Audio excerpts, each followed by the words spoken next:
আসসালামু আলাইকুম রহমতুল্লাহ। হুজুর সাল্লাল্লাহু আলাইহি সাল্লাম বলেছেন, তোমরা নিজেদের পক্ষ হইতে আমাকে 6টি বিষয়ের জামানত দাও, আমি তোমাদের জন্য জান্নাতের জামিন হব।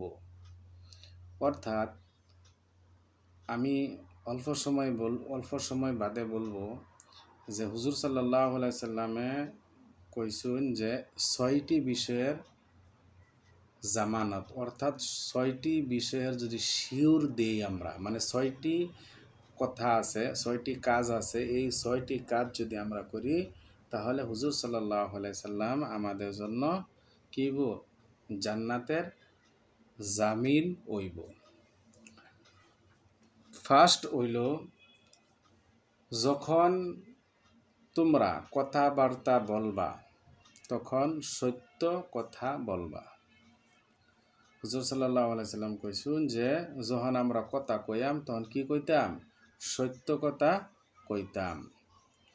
যখন আমরা ওয়াদা করি তখন কি করতাম? পূর্ণ করতাম। যদি কেউরে আমরা ওয়াদা করি, কেউরে কই যে আমরা 2টার সময় আয়াম, তখন সেই 2টার সময় গা পস্তাম। সময়ের অনেক দাম।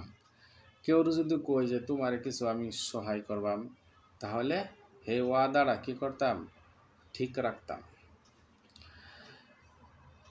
3 নম্বর হইল, যখন আমাদের কাছে আমানত রাখা হয় তখন হে আমানত কি করতাম?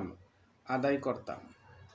আমানত বস্তুটা বুঝি যে আমি যদি কেউর কাছে টেহা 2000 থই, অর্থাৎ 500 টাকার নোট যদি 4টা থই, তো যেই 500 টাকার নোট 4টা একজনের রাখলাম, তারে কইলাম যখন আমার দরকার পড়ব তখন আমি তোমার কাছ থেকে নেম, এটা তোমার কাছে আমি আমানত দিতেছি। মহতরম দোস্তুর বুজুর্গ, এই যে হিসাবে আমি 4টা 500 টাকার নোট একজনের কাছে রাখছি, 1 মাস 2 মাস বাদে এই 500 টাকা ঘুরাইয়া যে হিসাবে দিছি এই হিসাবে দিল, তাহলে কি হইল? আমানতটা ঠিক রইল। আবার যদি এই 500 টাকার খুরসাইয়া আবার এই 2000 টাকা এক লগতে থয়ে দেব, খুরসা করবার লাগে, তো মানুষের এই মানুষটারে কইছি না, গতিকে এটাও আমানতের খেয়ানত হইল। অর্থাৎ যে হিসাবে রাখছি এই হিসাবে রাখতো। কিন্তু যে আমানত রাহে হে যদি ক যে ঠিক আছে তুমি টেহা তো থইছ, এটা আমি বাংবার ভাই এমনি কি, যখন তুমি চাইবা লগে লগে আমি দিয়ে দেব, ইজাজত লওয়া যদি, তাহলে হে আমানতের বস্তু হে কি করা হবে? ইউজ করা হবে, কোনো অসুবিধা হইতো না। 4 নম্বর হইল, নিজেদের লজ্জাস্থানকে হেফাজত করবে। যে আমরা যে লজ্জাস্থান আছি, এটা লজ্জাস্থান আছে আমাদের, এই লজ্জাস্থানকে কী করুন লাগবো? হেফাজত করুন লাগবো। আডুর থেকে লইয়া নাভি পর্যন্তই একজন পুরুষে আরেক পুরুষের দেহানি হারাম। এক মেয়ে নাভির থেকে লইয়া আডু পর্যন্তই এক মেয়ে আরেক মেয়ের দেহানি কি হারাম। মহতরম দোস্তর বুজুর্গ, মেয়ে মানুষ তো সারা শরীর তারা ডাকিয়ে রাখতো, সারা শরীর ডাকিয়ে রাখা ফরজ।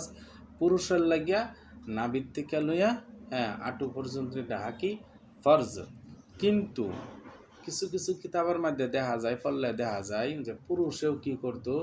নিজের বডিটা, নিজের বুকটা, এটাও মানুষের না দেখাইতো। এই এনের মধ্যে কি হতো? জেহেন একটা শব্দ আছে, এই জেহেনটা থাহে, তার বাদে নিজের শরীরটাও মানুষের না দেখাইতো, হেফাজত রাখতো। ভূগোল মানুষের না দেখাইতো। বিশেষ করে সেন্টু গঞ্জি ফিনলে ভূগোল দেখা যায় গামে গন্ধ বারো। এলেগে যদি ফুল গঞ্জি আমরা ফিন্দি তাহলে এইগুলান বস্তু দেখা যাইতো না। 5 নম্বর হলো, নিজের চোখের দৃষ্টিকে নিচু রাহুন লাগবো। নিচের মধ্যে কি হন লাগবো? রাহুন লাগবো।